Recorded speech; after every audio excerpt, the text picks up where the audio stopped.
Agradezco al Señor porque Él me ha llamado no solamente para ser salvo, para tener vida eterna. Él también me ha llamado para enseñar, para predicar su palabra. Es una bendición doble que nosotros tenemos: ser salvos de la condenación eterna y tener la bendición y el gran privilegio de enseñar la bendita palabra de Dios. Quiero compartir el tema: la salvación de la condenación eterna. La salvación de la condenación eterna.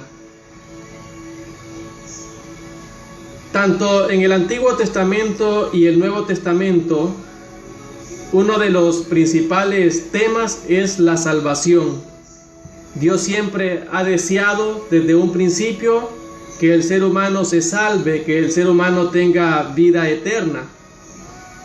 Dios siempre quiso, ¿verdad?, que el hombre desde un principio se volviera a Él, se arrepintiera, se convirtieran de sus pecados y le obedecieran para que fueran salvos. Dios quiso que el pueblo de Israel fuera salvo. Dios quiere que los gentiles seamos salvos, y por esa causa envió a nuestro Señor Jesucristo a morir en la cruz del Calvario para darnos la liberación, la salvación eterna. Algo que no lo ganamos nosotros por obras o por méritos personales, sino por el amor y la misericordia del Dios soberano. Todos los seres humanos desde un principio, por causa del pecado, merecemos lo que es la condenación eterna, la muerte segunda. Ningún hombre y ninguna mujer se merece o se ha merecido lo que es la vida eterna con el Señor. Desde un principio, por causa de la desobediencia, por causa del pecado, el hombre se ha hecho meritorio de la condena eterna. Pero Dios, como es grande y rico en misericordia, envió a Cristo, sacrificó a su único Hijo para que naciera en este mundo y muriera en la cruz del Calvario. ¿Y qué es lo que Dios demanda de nosotros para ser salvos de la condenación eterna? Lo que Él demanda es fe. Solamente la fe puede salvarnos. Él demanda también arrepentimiento y demanda con la conversión, demanda obediencia. Esos son 4 requisitos o demandas de Dios para el ser humano, para que éste pueda alcanzar la vida eterna.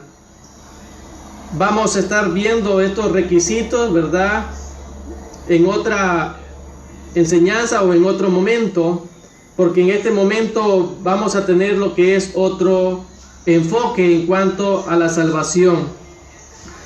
En el Nuevo Testamento se usa una gran cantidad de expresiones para ilustrar en qué consiste la salvación. La doctrina de la soteriología.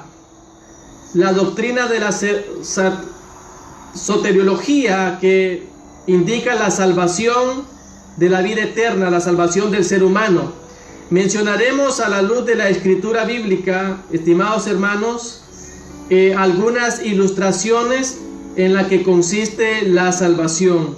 Vamos a encontrar en el Nuevo Testamento muchas cosas importantes en lo que consiste la salvación.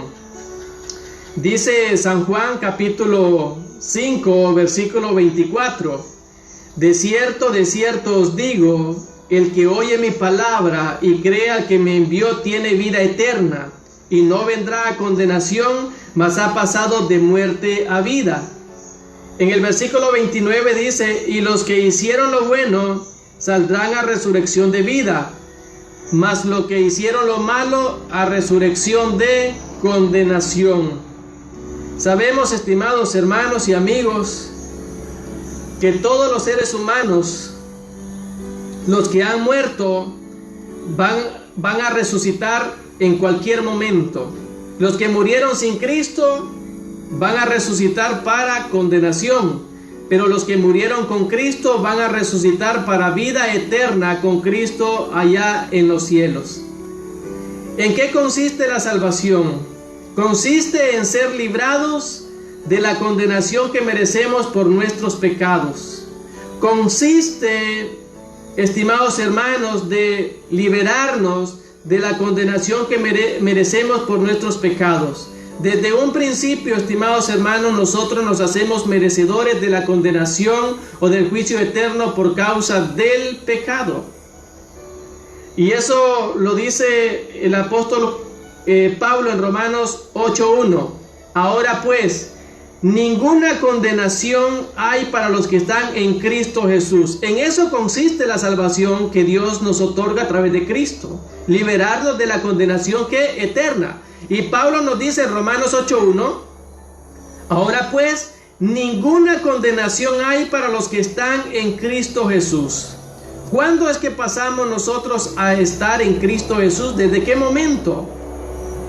Desde el momento en que nos convertimos a Cristo, en el momento en que depositamos nuestra fe en Él, en el momento en que rechazamos el pecado y decidimos entregarle nuestra vida a Dios, al Señor. Con estas palabras, el apóstol Pablo nos está dando seguridad, nos está dando certeza que todos aquellos que están en Cristo no van a experimentar la condenación eterna. Y nosotros debemos creerlo con toda certeza, con toda convicción, desde el momento en que nosotros depositamos nuestra fe en Cristo, desde el momento en que nos arrepentimos y nos convertimos, fuimos liberados de la condenación eterna. ¿Quiénes son los que van a experimentar el juicio eterno allá en el lago de fuego? Todos aquellos hombres y mujeres que mueren, que parten de este mundo rechazando el Evangelio, rechazando a Cristo Jesús. Todos aquellos que mueren sin la fe en Cristo van a resucitar para condenación eterna, pero los que mueren depositando su fe en Cristo genuinamente van a resucitar para vida eterna. Y lo dice el apóstol Juan en el capítulo 5 de su evangelio, versículo 24. De cierto os digo, el que oye mi palabra y cree al que me envió, tiene vida eterna y no vendrá a condenación, dice, mas ha pasado de muerte a vida. Y los que hicieron lo bueno saldrán a resurrección de vida, mas los que hicieron lo malo a resurrección de condenación.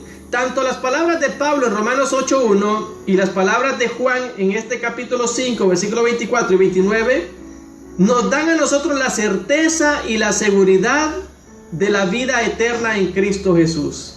Mire que hay dos pasos aquí bien importantes, hermanos, para liberarnos de la condenación eterna y ser salvos. De cierto digo, el que oye mi palabra. Lo primero que hacemos, estimados hermanos, antes de venir a Cristo es escuchar su palabra, escuchar el mensaje del Evangelio. Y luego dice, y cree al que me envió tiene vida eterna. Primero escuchamos el Evangelio, el mensaje de Cristo, el mensaje de las buenas nuevas de salvación. Y luego que la escuchamos o oímos, venimos y creemos a esas palabras. En el mundo actual está oyendo de la palabra de Dios. Hay muchos hombres que Dios ha levantado y mujeres para predicar el Evangelio. Hay muchos medios que Dios está usando para llevar el mensaje del Evangelio a las personas. Dios usa pastores, usa predicadores, usa maestros, usa evangelistas para que lleven el Evangelio de salvación a las personas. Utiliza a Dios e incluso la tecnología, la ciencia, muchos medios como la radio, como la televisión, para que la gente escuche el Evangelio que salva, el Evangelio que da vida eterna. Pero ¿qué pasa hoy? Que la gente solamente está oyendo, pero no está creyendo al Evangelio. Y la gente no se va a salvar por oír el Evangelio. La gente se va a salvar por creer al Evangelio, por vivir el Evangelio, por aplicar el Evangelio en su vida. Entonces aquí vemos dos acciones importantes del ser humano para la salvación eterna: oír la palabra, que por el oír la palabra de Dios viene la fe, y también creer a la palabra, creer al evangelio. Entonces, la salvación, estimados hermanos, implica la liberación de la condenación eterna que merecemos por nuestros pecados. Y Pablo nos dice que no hay condenación para quienes, para los que están en Cristo Jesús. Esa es convicción, esa es certeza, esa es seguridad de que ya los que creímos en Cristo a través de la fe ya no somos condenados. Hemos sido salvos eternamente y para siempre. Yo lo creo y lo enseño. Yo estoy tan seguro, estimados hermanos, de la seguridad de la salvación, de la vida eterna. Todo aquel hombre, toda aquella mujer que está en Cristo Jesús no pierde su salvación, porque la salvación no depende de nosotros, la salvación depende de la gracia del Señor. Y todo aquel que ha sido liberado de la condenación eterna y que ha sido salvo de la condenación eterna va a perseverar, no para ser salvo, va a perseverar porque ya ha sido salvo. Porque muchos dicen: yo tengo que perseverar para ser salvo, y si no persevero me pierdo. Yo digo lo contrario: yo voy a perseverar porque ya soy salvo, porque ya estoy en Cristo, porque ya soy hijo de Dios. Y todos aquellos que solamente van una semana o un mes a la iglesia, o medio año, y se apartan, posiblemente es que no se han convertido. Posiblemente es que no han sido trasladados de las tinieblas a la luz. Posiblemente es que no han sido regenerados totalmente. Entonces, la salvación implica la liberación de la condenación eterna que merecemos por nuestros pecados. También la salvación, estimados, implica el paso de un estado de muerte a la vida de Dios. ¿Qué nos dice Efesios capítulo 2, versículo 1? Efesios capítulo 2, versículo 1 nos indica o nos señala la condición espiritual en la que se encuentra todo el ser humano desde el momento en que nace. Y Él os dio vida a vosotros cuando estabais muertos en vuestros delitos y pecados. ¿Cómo estaba usted? ¿Cómo estaba yo? Muertos en nuestros delitos y pecados. Esto quiere decir que estábamos muertos espiritualmente. Estábamos muertos espiritualmente, estábamos alejados de Dios. Pero desde el momento en que nos convertimos a Cristo, desde el momento en que entregamos todo nuestro ser a Cristo, somos, estimados hermanos, resucitados de la muerte espiritual y ahora tenemos vida en Cristo. Tenemos vida en Dios, vida espiritual y vida eterna, gracias a la obra de Cristo en la cruz del Calvario. También la salvación implica el ser sustraídos del poder de Satanás y colocados bajo el señorío de Cristo. La salvación no solamente implica liberación de la condenación eterna, no solamente implica resurrección de la muerte espiritual para darnos vida en Cristo, en Dios. También salvación implica ser sustraídos del poder de Satanás y colocados bajo el señorío de Cristo. Dice Colosenses capítulo 1, versículos 12 y 13.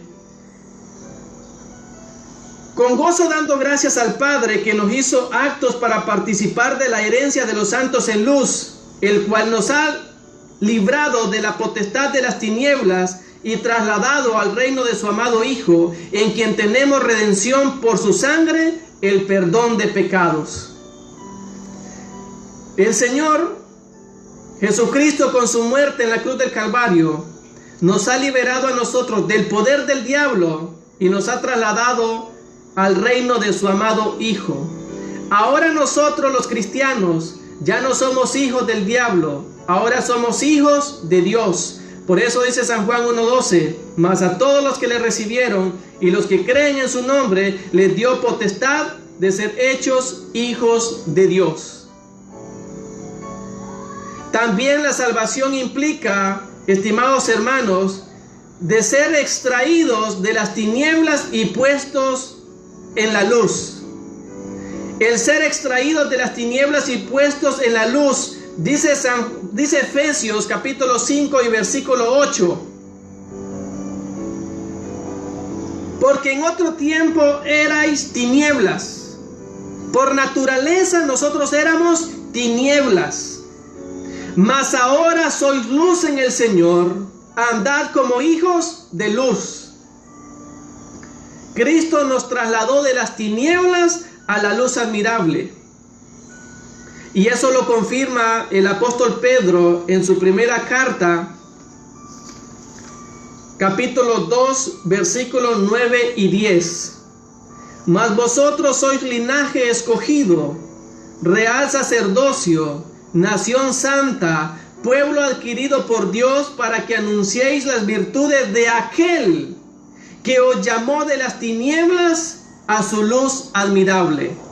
Nosotros estábamos en las tinieblas, pero viene Cristo y nos trasladó a la luz admirable. ¿Con qué propósito? Para predicar el mensaje del Evangelio, para hacer luz en este mundo. Por eso Pablo en Efesios capítulo 5 versículo 8 al final nos dice: andad como hijos de luz. Nosotros debemos, como cristianos, reflejar lo que somos en Cristo. Somos luz. Debemos ¿qué? Ser luz. Debemos iluminar a todas aquellas personas que están en las tinieblas, para que vean a Cristo reflejado en nosotros y se conviertan a Él. Ese es el propósito por el cual nos libera Dios de las tinieblas y nos traslada a la luz. También, estimados hermanos, tener salvación es entrar en el reino de los cielos. Tener salvación es entrar a formar parte del reino de los cielos. Primera de Pedro 1:4 dice: nos hizo renacer para una herencia incorruptible reservada en los cielos. Nicodemo, estimados hermanos, un hombre de los fariseos, principal entre los judíos, vino a Jesús de noche y le dijo: Rabí, sabemos que has venido de Dios como maestro, porque nadie puede hacer estas señales que tú haces si no está Dios contigo. Y Jesús le dice en el versículo 3, respondiendo Jesús le dijo: de cierto te digo que el que no naciere de nuevo no puede ver el reino de Dios, no puede entrar al reino de Dios. Jesús, antes de que Nicodemo le preguntara: Rabí, ¿qué debo de hacer para tener vida eterna, para entrar al reino de los cielos?, Jesús se le adelantó y le dijo: de cierto te digo que el que no naciere de nuevo no puede ver, no puede entrar al reino de los cielos. Y el versículo 5 respondió Jesús: de cierto te digo que el que naciere del agua y del espíritu no puede entrar en el reino de Dios. Lo que es nacido de la carne, carne es, y lo que es nacido del espíritu, espíritu es. Desde el momento en que nos convertimos a Cristo, somos trasladados al reino de los cielos. Y yo soy un miembro del reino de los cielos. Esa es una enorme bendición. Nos hizo renacer para una herencia incorruptible reservada en los cielos. Y esa herencia es salvación eterna, vida eterna en Cristo Jesús. También la salvación, hermanos, implica formar parte de la familia de Dios. Salvación implica formar parte de la familia de Dios. Mas a todos los que le recibieron y los que creen en su nombre, les dio potestad de ser hechos hijos de Dios. ¿Desde cuándo somos parte de la familia de Dios nosotros? Desde el día en que nos convertimos. Gloria al Señor. Efesios capítulo 2, versículo 19 dice: así que ya no sois extranjeros ni advenedizos, sino conciudadanos de los santos y miembros de la familia de Dios. La salvación implica formar parte de la familia de Dios. Nosotros tenemos un Padre, se llama Dios. Nosotros somos sus hijos. También, estimados hermanos, la salvación implica obtener para siempre el perdón de nuestros pecados. Dice Colosenses capítulo 1 y versículo 14: en quien tenemos redención por su sangre, el perdón de pecados. Una pregunta importante es: ¿por qué pecados murió Cristo en la cruz del Calvario? ¿Por qué pecados murió Cristo en la cruz del Calvario? Algunos dicen, estimados hermanos, que Cristo murió por los pecados pasados, solo por esos. ¿Qué pasa con los pecados presentes y los pecados futuros? ¿Cristo no los perdonó en la cruz del Calvario? ¿Cristo no los borró?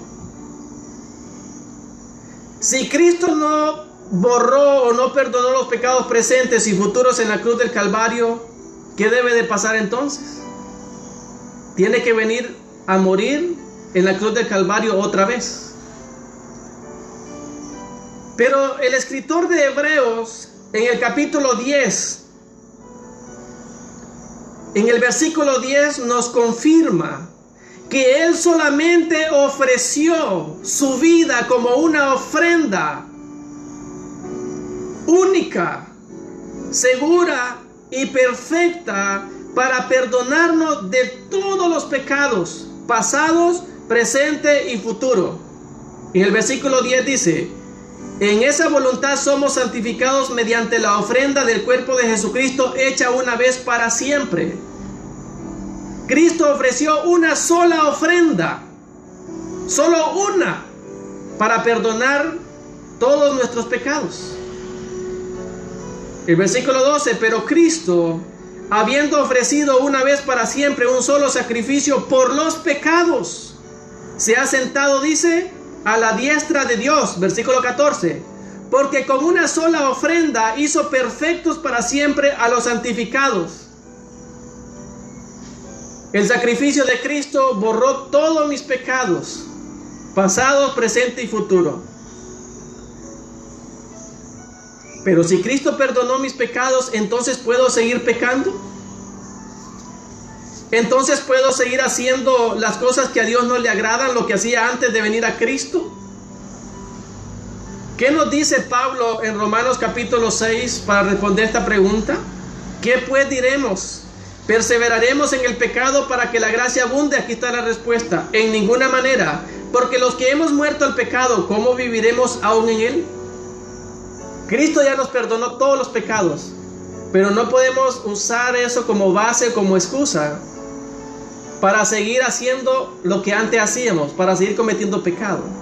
Los que hemos sido liberados del pecado nos esforzamos continuamente a no practicarlo, nos esforzamos continuamente a vivir en santidad, ya que el apóstol Pablo allá en 1 Tesalonicenses capítulo 3 versículos 4 y 7 nos dice que a santidad nos llamó Dios y no a la inmundicia. A santidad nos llamó Dios y no a la fornicación. ¿Nos llamó a qué? A santidad, no a vivir en el pecado. La misma gracia que me perdonó me impulsa para vivir en santidad, me impulsa para evitar el pecado. Pero muchos podemos tomar, hermanos, el perdón de nuestros pecados como base, como justificación, como excusa para seguir haciendo lo malo. No, los que hemos sido perdonados y librados del pecado, ya no practicamos, ya no vivimos en el pecado, ya no es nuestro estilo de vida. También la salvación, estimados hermanos, consiste en obtener la paz con Dios. Dice Romanos 5:1: justificados pues por la fe tenemos paz para con Dios. Antes éramos enemigos de Dios, estábamos separados, estábamos lejos de Dios, pero a causa de la muerte de Cristo y haber depositado nuestra fe en Él, ahora tenemos paz con Dios, tenemos amistad con Dios, tenemos comunión con Dios, tenemos relación con Dios. Ahora ya no somos enemigos de Dios, porque ahora somos sus hijos, somos su pueblo. También, estimados hermanos, la salvación consiste en tener vida eterna. Dice Juan 3:36: el que cree en el Hijo tiene vida eterna. ¿Usted ya creyó en Jesucristo como su único y verdadero Salvador? Si ya lo hizo, tiene vida eterna. Pero si no se ha convertido a Cristo, puede tener vida eterna, pero allá en el lago de fuego. Pero si usted ya se convirtió a Cristo por medio de la fe, usted lo que tiene hoy en día es vida eterna. Vida eterna que empezamos a disfrutarla desde el momento en que nos convertimos a Cristo, no después de la muerte, sino desde el momento en que nos convertimos a Cristo. Usted no empieza a disfrutar de la vida eterna después de la muerte, sino desde el instante en que Dios lo llama, en que Dios lo transforma, en que Dios lo cambia, en que Dios lo usa como instrumento de bendición para su pueblo, para su iglesia. Yo tengo vida eterna. Y todos los cristianos convertidos por la fe también tienen vida eterna. Esa es mi fe, esa es mi confianza, mi convicción. También, estimados hermanos, la salvación consiste en la liberación del poder del pecado y del mal. Cristo nos liberó del poder del pecado y del poder del mal. Romanos capítulo 6, versículo 14 dice: porque el pecado no se enseñoreará de vosotros, pues no estáis bajo la ley, sino bajo la gracia. Cristo nos ha liberado del poder del pecado. El alcance inclusivo de la salvación se subraya por observar los tres tiempos de la salvación.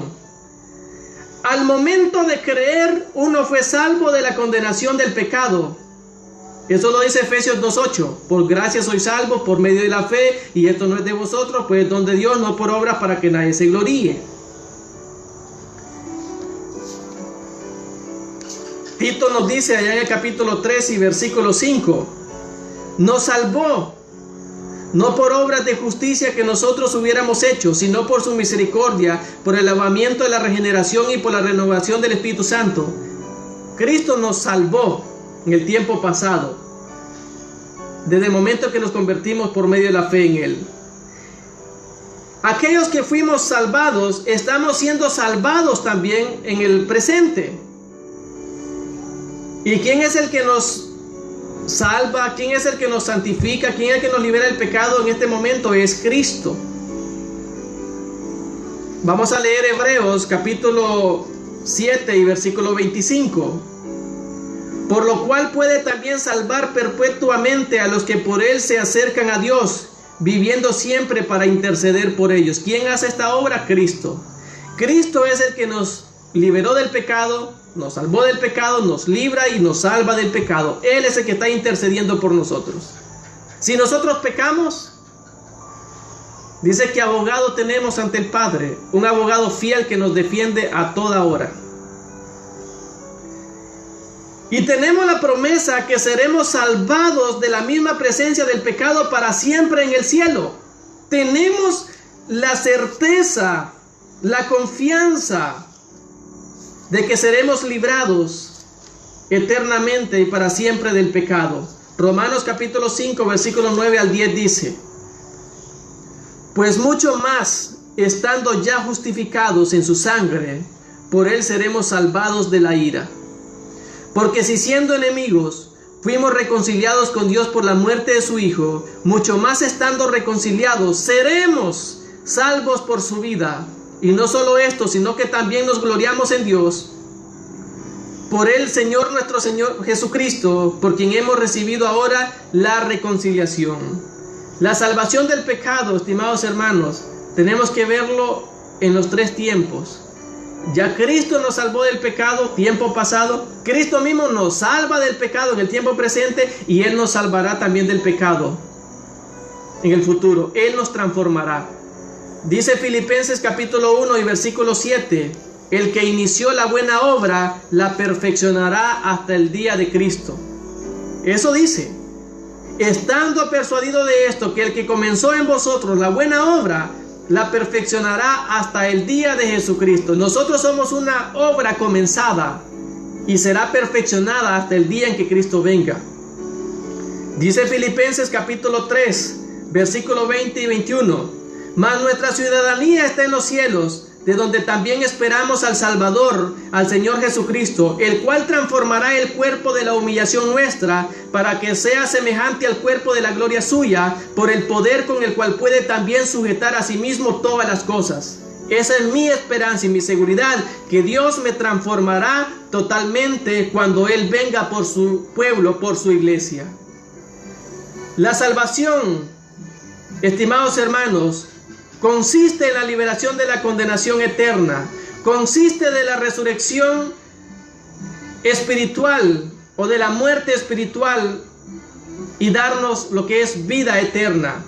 La salvación consiste en ser sustraídos del poder de Satanás y colocados bajo el señorío de Cristo. Consiste en ser sacados de las tinieblas y puestos a la luz. Consiste en haber nacido de nuevo. Consiste en formar parte de una familia. Consiste en recibir el perdón de pecados. Consiste en obtener paz con Dios. Consiste en tener vida eterna. Y consiste en la liberación del poder del pecado y del mal. Que el Señor les bendiga y les ayude siempre a seguir adelante, y que proclamemos continuamente el mensaje de la salvación eterna. Que la honra y la gloria sea para el Señor. Bendiciones a cada uno de ustedes.